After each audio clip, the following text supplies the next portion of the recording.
அழுகணும், அவ்வளோ அவ்வளோ அழுகணும். ம். அழுகணும், அவ்வளோ சம்பாத்தனையே இல்லாமையே இருக்காங்க. எங்கேயாவது போயிடலாமான்னு கூட எனக்கு வரும். என் சின்ன பையன் 3.5 வயசு பையன் இருக்கான். அம்மா என்னை விட்டு எங்கேயும் போயிடாதம்மா, என்னை விட்டு எங்கேயும் போயிடாதம்மான்னே சொல்லுவேன். அவனாலதான் பேசாமே இருக்கேன். என் மக பெரிய பிள்ளை 10வது படிக்குது.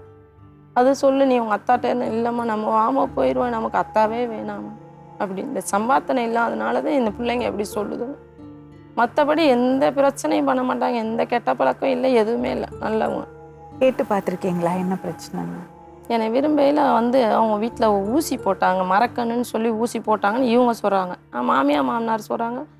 அப்படிலாம் நாங்கள் நினச்சி போடலாமா, படபடன்னு வருதுன்னு சொல்லுவேன். சொன்னதுக்காக நாங்கள் ஆஸ்பத்திரியில் கூட்டி போய் மாத்திரை வாங்கி கொடுத்தோமா, மற்றபடி அந்த மாதிரி எண்ணத்தில் நாங்கள் செய்யலாமாங்கிறாங்க அவங்க. அவங்க வீட்டில எல்லாம் நல்ல வசதியாக இருக்காங்களா? நார்மலான குடும்பம். அவங்க அம்மா அத்தா இல்லை, எங்கள் அத்தா அம்மாவும் இல்லை.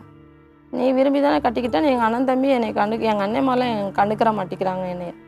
நீ விரும்பி தானே கட்டின அப்படின்றனால நான் வரவே மாட்டேன்னு சொல்லி தான் நான் ஆரம்பத்திலே சொன்னேன். அதே மாதிரி நான் யார்கிட்டையும் நான் போகிறதில்ல.